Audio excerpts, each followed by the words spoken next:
Hello दोस्तों, आज जो है भारतीय भवन का अ, अति लघु उत्तरीय प्रश्न दूसरे चैप्टर यानी उत्तक चैप्टर का नाम है। अ, उसका अति लघु उत्तरीय प्रश्न देखने वाले हैं। सभी प्रश्न आपके जो है भारतीय भवन बुक से लिया गया है और उसका जो है उत्तर है। जितने भी प्रश्न है तो वीडियो को लास्ट तक जरूर देखिएगा। और जो है क्वेश्चन बताने के साथ साथ आपको जो है समझाने की भी कोशिश करूंगा, तो लास्ट तक बने रहिएगा। चलिए वीडियो को स्टार्ट करते हैं। पहला प्रश्न क्या कर रहा है, एक पादप उत्तक का नाम बताएं। तो एक पादप उत्तक का नाम बता दीजिए, कुछ भी अस्थायी उत्तक। ठीक है, देखिए पेड़ की छाल हो गया, ये जो है ना, एक बार बन गई तो ये बदल नहीं सकते। ठीक है, अस्थायी उत्तक उसी को कहते हैं, यानी एक बार बन जाने के बाद वो क्या होते हैं, बदलती नहीं है। ठीक है, जड़ के शीर्ष पर कौन उत्तक पाया जाता है? तो शीर्षस्थ कौन सा पाया जाता है? जड़ के ऊपर पर शीर्ष पर कौन सा उत्तक बनाता है? याद रखिएगा, इसका आंसर क्या होगा, शीर्षस्थ।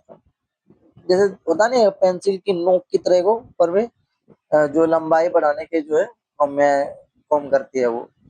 सरल उत्तक के दो उदाहरण थे, एक हो जाएगा मृदु उत्तक, एक होता स्थूल उत्तक। ठीक है, ये लिख लीजिएगा।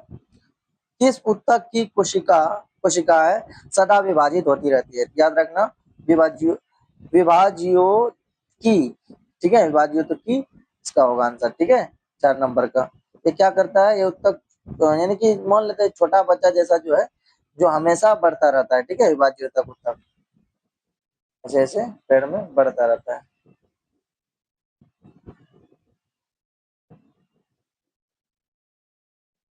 विभाज्योतिकी उत्तक को किस आधार पर विभाजित किया जाता है? याद रखना, विभाज्योतिक उत्तक को किस जो है आधार पर उसे जज किया जा सकता है कि वो, याद रखना, पौधों में वृद्धि के आधार पर। अगर जहाँ बदलाव नहीं आएंगे पौधे में यानी पेड़ में, तो पता चल जाएगा। ठीक है, पौधों में वृद्धि के आधार पर जो है विभाज्योतिक उत्तक को आधार विभाजित यानी जांच किया जाता है। ठीक है, तो उम्मीद करते हैं कि समझ में आ गया होगा। चलिए अगला प्रश्न क्या कह रहा है, किस सरल उत्तक में अंतर कोशिकीय स्थान होता है? याद रखना, इसका क्या आंसर होगा, मृदु उत्तक में। किसमें? मृदु उत्तक में। ठीक है, देखिए बीच बीच में जो है ना, वो जो खाली जगह होती है वही है मृदु उत्तक। जब पेड़ में बीच बीच में खाली रहता है कि नहीं, तो फोस्पा बोलते हैं खेती में। दो उत्तकों के नाम बताएं जो पौधों को यांत्रिक सहायता देते हैं। तो याद रखना, एक हो जाएगा दृढ़ उत्तक, एक होता है स्थूल उत्तक। ठीक है, देखिए दृढ़ उत्तक जो है ना, स्थूल उत्तक जो है, ये पौधों का जो है ना, मान लेते हैं कि जैसे कि घर का पिलर होता है ना, उसी तरह ये हड्डियों की तरह जो है पिलर या हड्डी मान लीजिए जो शरीर में बांधी हुई है। ये क्या करता है, मजबूती देता है। ठीक है, दृढ़ उत्तक और स्थूल उत्तक। जिस तरह घरों में पिलर देते हैं ना मजबूती के लिए, उसी तरीके से दृढ़ उत्तक जो है पौधों को मजबूती देते हैं। ठीक है, चलिए 8 नंबर प्रश्न क्या कर रहे हैं, वैसे मृदु उत्तक को क्या कहते हैं जिसमें क्लोरोफिल पाया जाता है? याद रखना, वायु उत्तक का एरन एरन काइमा।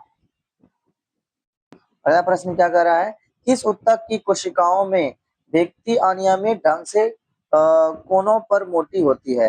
याद रखना, इसका आंसर क्या होगा, स्थूल कोण उत्तक। ठीक है, इसका आंसर क्या होगा, स्थूल कोण उत्तक होगा। ठीक है, अब चलते हैं अगले प्रश्न पे। 11वां प्रश्न क्या कह रहा है, मृदु उत्तक की कोशिकाओं की दो विशेषताएं लिखें। 11 नंबर कह रहा है तो इसका क्या हो जाएगा, पौधों को सहारा देता है। मृदु उत्तक क्या करता है, अभी बताए कि पिलर जैसा जो है काम करता है। ठीक है, ये खाद्य का संचारण करता है। ये दोनों लिख लीजिएगा। दो अस्थायी पादप उत्तकों का नाम लिखें। दो अस्थायी, तो सरल अस्थायी उत्तक और जटिल अस्थायी उत्तक। ठीक है, तो ये दोनों लिख लीजिएगा। जाइलम का निर्माण किन तत्वों से होता है? तो याद रखना वाहिनिकाएं यानी कि ट्रैकिड्स, वाहिकाएं और जाइलम मृदुतक। ठीक है। अब चलिए अगला प्रश्न, इसका ये जो है तीनों लिख लीजिएगा। जाइलम का मुख्य कार्य क्या है? तो याद रखना इसका मुख्य कार्य है वाहिनिकाएं, ये नहीं बोल रहा है, तो ये तीनों जो है मुख्य कार्य है। फ्लोएम किन तत्वों से बना होता है? तो फ्लोएम चालनी नालिकाएं, सहकोशिकाएं और फ्लोएम तंतु और फ्लोएम मृदुतक। ठीक है। अब यहाँ देखिए प्रश्न क्या कर रहा है। 16 नंबर, किस उत्तक द्वारा पौधों में खाद्य पदार्थों का संवहन होता है? याद रखना वो फ्लोएम उत्तक है। क्या है? फ्लोएम उत्तक। चलिए अगला प्रश्न क्या है, तो वही प्रश्न आ गया। याद रखना किस उत्तक द्वारा पौधों में खाद्य पदार्थों का संवहन होता है? वो फ्लोएम उत्तक हो गया। ठीक है। फ्लोएम मतलब जैसे कि खाना जैसे मिलता है ना ऊपर वाला पत्ता को, ठीक है, उसी को, यानी ऐसे छिद्रों से सूरज जो है प्रकाश से जो है भोजन करता है जो। ठीक है। तो वही क्या करता है, मान लेते हैं जैसे कि आपका जो है किचन रूम है वो, ठीक है, ये क्या करता है खा के फिर हर जगह खाना लेके फिर हर जगह बांटते हैं। किन्हीं दो प्रकार के एपिथेलियमी उत्तक का नाम लिखें। तो याद रखना पहला लिख लीजिएगा सल्की एपिथेलियम, स्तंभाकार एपिथेलियम। ठीक है। 17 नंबर का लिख लीजिएगा। ठीक है। 18 नंबर क्या कर रहा है, त्वचा की सतह पर किस प्रकार की एपिथेलियम उत्तक पाई जाती है? तो याद रखना सल्की और सल्काप एपिथेलियम। ठीक है। पक्षमाभी एपिथेलियम की सिलिया में होने वाला गति क्या कहलाता है? तो याद रखना सिलियरी गति कहलाता है। ठीक है। संयोजी उत्तक के कोई दो उदाहरण लिखिए। याद रखना एरियोला उत्तक और एडिपोज उत्तक, ये दोनों जो है उदाहरण लिख लीजिएगा। ठीक है। या ऐसे भी लिख सकते हैं, देखिए संयोजन इन बोल रहा है।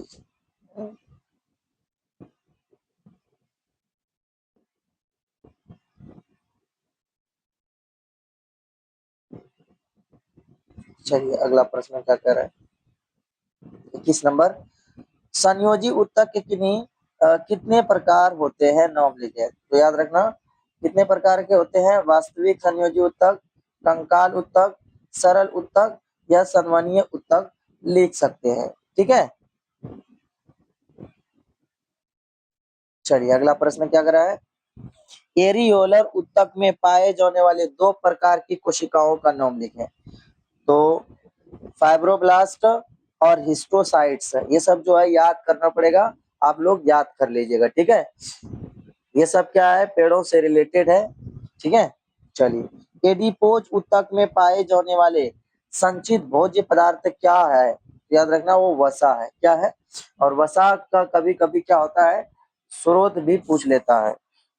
ठीक है। तो वसा में जितने भी तेल आ गया सब आ जाता है वसा में।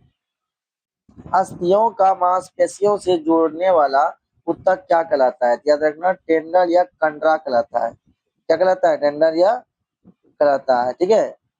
जैसे पैर से वो गोंद जो निकाला जाता है। ठीक है।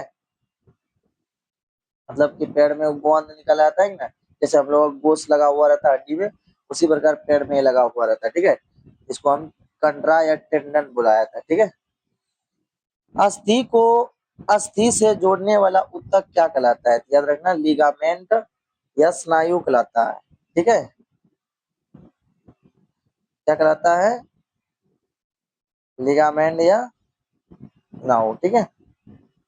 जैसे दरवाजे में कब्जा में जो पल्ला में जोड़ता है, उसी तरीके से ये फॉर्म करता है। ठीक है। यानी अस्थि को यानी कि हड्डी को हड्डी में जो जोड़ता है उसे लिगामेंट कहा जाता है। चलिए अगला प्रश्न, दो मुख्य प्रकार के कंकाल उत्तक का नाम लिखिए। याद रखना एक होता है उपास्थि, एक होता है अस्थि। क्या होता है? एक उपास्थि और एक जो है उपस्थि होता है। ठीक है।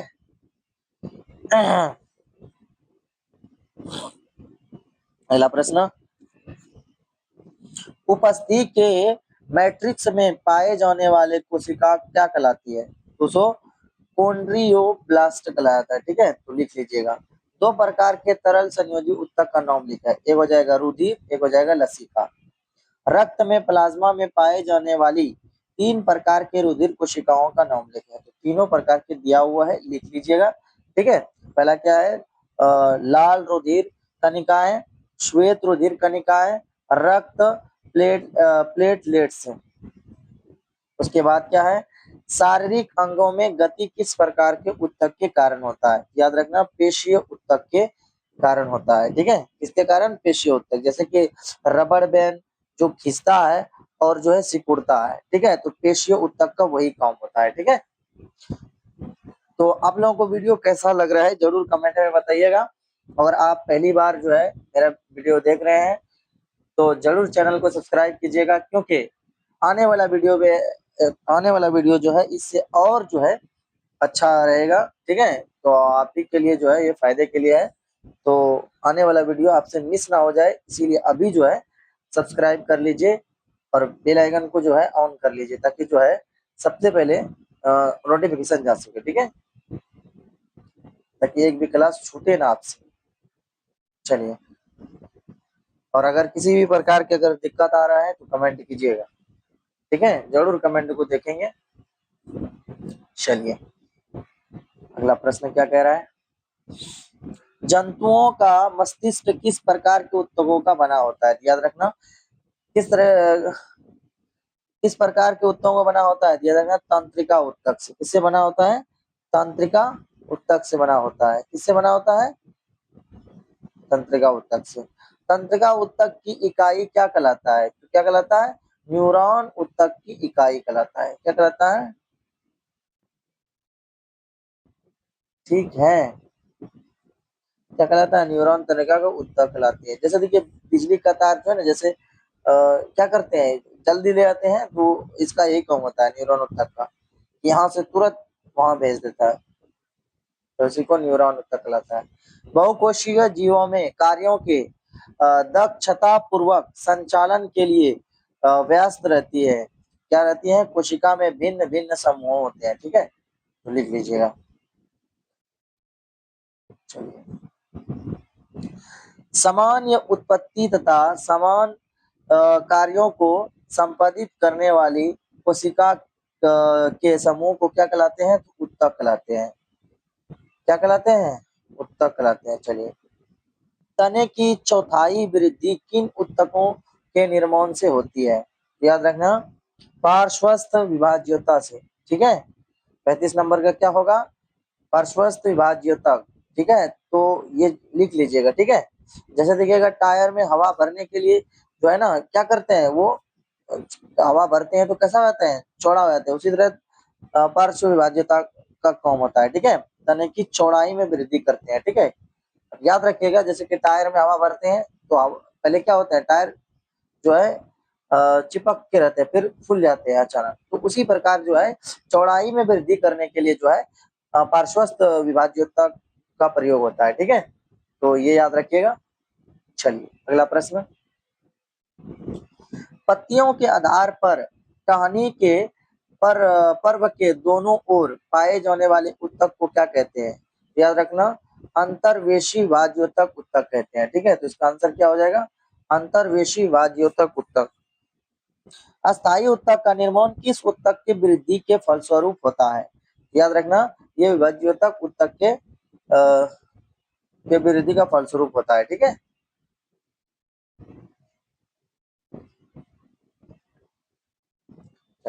सरल अस्थायी उत्तक किस प्रकार की कोशिकाओं से बना होता है? याद रखना, सरल अस्थायी उत्तक जो है समरूप कोशिकाओं का बना होता है। ठीक है, जलीय पौधों का मुख्यतः किन प्रकार के उत्तक में पाया जाता है? याद रखना, वायु उत्तक में। ऐसा फटाफट उतार लीजिए, क्योंकि ये जो है आपका अति लघु उत्तरीय है। ठीक है, इसमें जो है 1 नंबर ही का ही क्वेश्चन रहता है। ठीक है, तो ज्यादा वक्त में इसमें नहीं देते हैं, नहीं देना चाहते हैं। अगर किसी भी प्रकार के कोई भी प्रश्न में अगर दिक्कत होता है तो जरूर कमेंट कीजिएगा, अगर जो ना समझ में आए। ठीक है, हालांकि हम कोशिश करते हैं कि आपको समझाने की। ठीक है, अब फिर भी ना समझ में आए तो आप पूछ सकते हैं। किस ऊतक की कोशिकाएं मृत, लंबी और संकरित दोनों सिरों के नुकीली होती है? यानी ना अभी बताए थे दृढ़ ऊतक, ठीक है, ऊपर में ऐसे नुकीली जो कि उभरने का काम करते हैं। चलिए, शुष्क स्थानों पर पाए जाने वाले पौधों में एपिडर्मिस की कोशिकाओं के ऊपर किसकी एक परत होती है? याद रखना, क्यूटिकल परत। क्या कहलाते हैं? क्यूटिकल परत। क्या कॉर्क कोशिकाएं में जीव द्रव्य पाई जाती है? तो नहीं होगा, इसका आंसर क्या होगा? नहीं होगा। दो या दो से अधिक प्रकार की कोशिकाओं से बने ऊतक क्या कहलाते हैं? याद रखना, जटिल अस्थायी ऊतक, ठीक है, तो नोट कर लीजिएगा। जाइलम एवं फ्लोएम मिलकर किसका निर्माण करता है? याद रखना, संवहन मंडल का, यानी जटिल अस्थायी ऊतक। ये सब सारा समझाया हुआ है पीछे। सह कोशिकाएं चालनी नालिकाएं किस भाग में अवस्थित रहती है? तो याद रखना, ये पार्श्व भाग में अवस्थित रहता है, ठीक है। चलिए, अगला प्रश्न क्या कह रहा है? किस जंतु ऊतक की कोशिकाएं फर्श और दीवार पर लगी चपटी ईंटों की तरह दिखती हैं? याद रखना, वो सल्पी एपिथेलियम ऊतक कोशिकाएं होती है, ठीक है। किस ऊतक के मुख्य सिरों पर सूक्ष्म रसांकर विद्यमान होते हैं? याद रखना, स्तंभागार एपिथेलियम। छोटी आंत के भीतरी स्तर पर निर्माण किस ऊतक से होता है? तो याद रखना, स्तंभाकार एपिथेलियम से, ठीक है। घनाभाकार कोशिकाओं वाले ऊतक को क्या कहते हैं? याद रखना, क्यूबाइडल एपिथेलियम कहलाते हैं, ठीक है। चलिए, अंडावाहिनी में अंडाणु को एक ही दिशा में जाने देने के लिए किस ऊतक की कोशिकाओं में मदद करती हैं? याद रखना, पक्षमाभी एपिथेलियम की कोशिकाएं। चलिए, अगला प्रश्न उतार लीजिएगा ये सब, ठीक है। ये सब आंसर जो है आपको एकदम अच्छे फॉर्मेट में करके दिए हैं, तो काफी मेहनत लगता है इसे बनाने में। तो अगर आप लोगों को मेरा मेहनत अच्छा लगा हो तो वीडियो को जरूर लाइक कीजिएगा, और अगर आप पहली बार मेरा वीडियो देख रहे हैं तो जरूर सब्सक्राइब कीजिएगा, क्योंकि अगर आप सब्सक्राइब कीजिएगा, लाइक कीजिएगा, तो हमें उससे थोड़ी सी मोटिवेट मिलता है, जिससे कि हम आगे वीडियो बनाता रहूं, ताकि और भी आगे जो है आपसे वीडियो मिस ना हो किसी भी प्रकार की, अगर जहाँ बनाए थे। अभी तो क्लास 9 और 10 का वीडियो जो है डेली अपलोड होंगे, ठीक है, टेंशन मत लीजिए। एनएमएस की अभी जो है टाइम है, तो पहले रिजल्ट आने दीजिए। एग्जाम तो बच्चे सबका अच्छा ही गया है, अब देखो क्या होता है। चलिए, अगला प्रश्न क्या कह रहा है? 51वां प्रश्न, एंटीबॉडी का निर्माण किन कोशिकाओं द्वारा होता है? याद रखना, ये प्लाज्मा कोशिकाओं द्वारा। किसके द्वारा? प्लाज्मा कोशिकाओं द्वारा, ठीक है। चलिए, किस ऊतक में तारे जैसी कोशिकाएं पाई जाती है? याद रखना, वो तंत्रिका कोशिकाएं, ठीक है। बाह्य कर्ण में किस प्रकार के ऊतक पाया जाता है? याद रखना, उपास्थि यानी कंकालु ऊतक, ठीक है।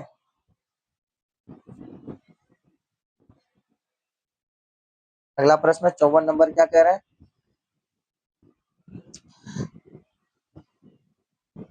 हेबर्सियन नालिकाएं कहाँ पाई जाती है? देखना, स्तनधारी की अस्थियों में। इसमें स्तनधारी की अस्थियों में, ठीक है। चलिए, अगला प्रश्न क्या रहा है? आयतन के हिसाब से प्लाज्मा और रुधिर का कितना प्रतिशत भाग है? याद रखना, वो 55% है। कितना? 55%। चलिए, अगला प्रश्न क्या कह रहा है? ये आप लोगों का आखिरी 3 प्रश्न है, देख लीजिए, हूबहू वही प्रश्न होंगे, ठीक है, जो कि आपके भारतीय भवन में दिया हुआ है। ये दूसरा चैप्टर, यानी चैप्टर का नाम था ऊतक। चलिए, अगला प्रश्न क्या कर रहा है? 56 नंबर, किस प्रकार के रुधिर कणिकाओं में केंद्रक नहीं पाया जाता? याद रखना, लाल रक्त कोशिका यानी कि आरबीसी, ठीक है, रेड ब्लड से सेल, इसमें जो है आपका केंद्र नहीं पाया जाता है कणिकाओं में।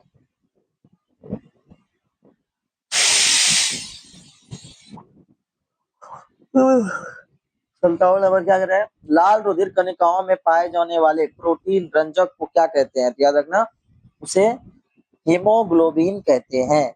जैसे लाल पेंट जो खून को रंगा देता है, ठीक है, वही हीमोग्लोबिन है। एक न्यूरॉन के एक्सॉन के अंतिम छोर की शाखाएं दूसरे न्यूरॉन के हाइड्रिट्स से जुड़कर क्या बनती है? तो याद रखना वो सिनेप्स बनती है। क्या बनती है? सिनेप्स। तो ये था आज का लास्ट प्रश्न। कैसा लगा वीडियो जरूर कमेंट में बताइएगा। अच्छा लगा हो तो जरूर वीडियो को लाइक कीजिएगा। अगर आप पहली बार मेरे चैनल पे वीडियो देख रहे हैं तो चैनल को जरूर सब्सक्राइब कीजिएगा, अगर मैं थोड़ा सा भी आपका कुछ भला किया तो। ठीक है, तो मिलते हैं अगली वीडियो में। जब तक के लिए पढ़ते रहिए, आगे बढ़ते रहिए।